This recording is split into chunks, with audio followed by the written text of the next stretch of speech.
Man, so I mean, she's thinking about the person she killed this whole episode. Maybe she actually feels remorse for what she did. I feel like shit. Oh, shit. Feeling like a saggy, massive sack of shit. Fuck yeah. Marvin, you just keep saying fuck yeah. You okay, buddy? Fuck yeah.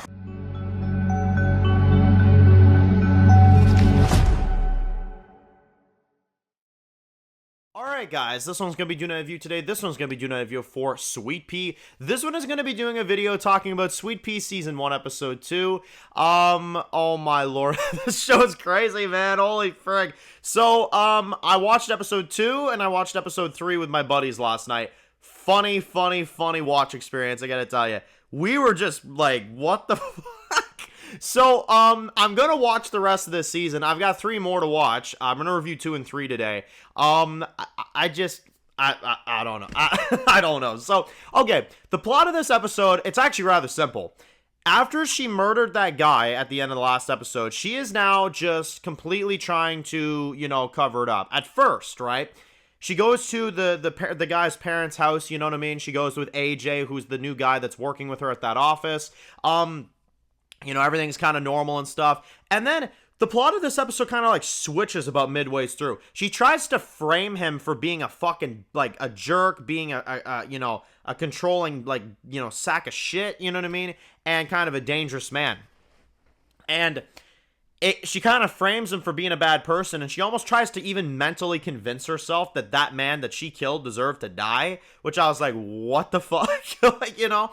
And we get a lot of, like, interesting scenes. Like, we get some scenes at the office. We get some scenes where she's, you know, just acting very weird. She's very obvious that she killed him. I'm not gonna lie. That's why the show is so crazy to me. It's very quirky. It's like, you can clearly tell that she's guilty from killing this man, but nobody picks up on it. You know what I mean? So that's kind of the charm, and that's kind of the comedy of this show. It doesn't take itself seriously, like, at all.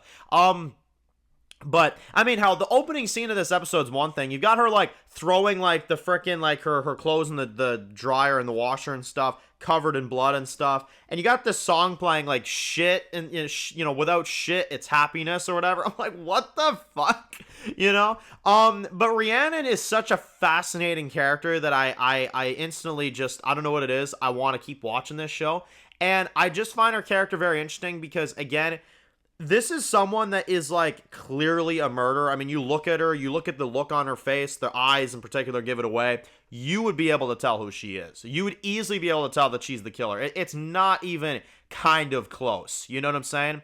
And we literally see a scene in this episode where they have, like, karaoke and stuff. You got her up there, like, freaking, like, singing, like, all these songs and stuff like that.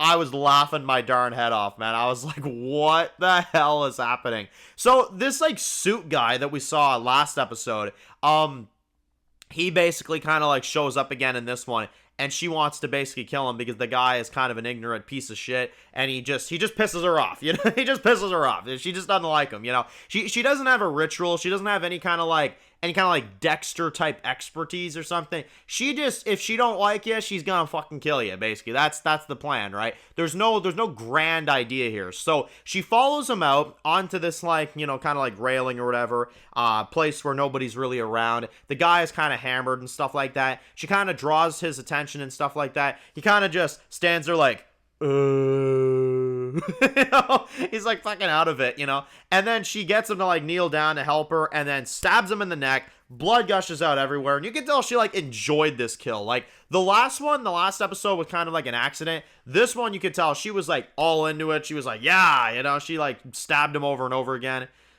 Mental case, man. Mental case. Ella Purnell's a great actress. She really is. She has a lot of range. She can play the most innocent character, and she can play the most fucked up character, which she did in this episode. I just can't believe that she framed the guy that she killed last episode, that she accidentally killed, and made him out to be a piece of shit, you know? And now killing this other suit guy at the end, I mean, now she's just killing innocent people. Now she's just stepped that line, you know what I mean? So, we're following a bad person, in other words, you know? So, yeah. This is crazy. I'll give it a 9 out of 10. I enjoyed it a little bit more than the premiere. It was funny. It was fun. It's a comedy show. It's supposed to be. It's definitely different from what I usually review, but I'm gonna carry on with it. I'm gonna go through the other 4 episodes. I already watched episode 3.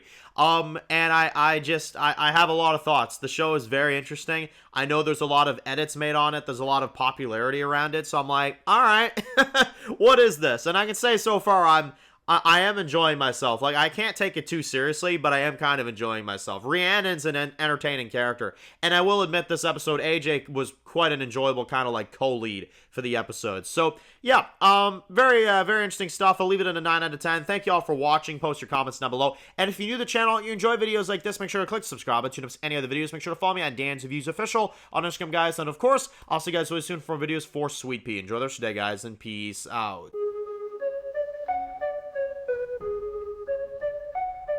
Born in the dark alleys, city of concrete. Dan's reviews blowing up, never taste defeat. Walking Dead dissected every plot twist beat. World gone mad, TV junkies hit a treat. Typing up scripts, marathon through the night. His opinions hit harder than a street fight scene. Every episode, brain sharper than a knife. He's the beacon of critique, shedding TV light.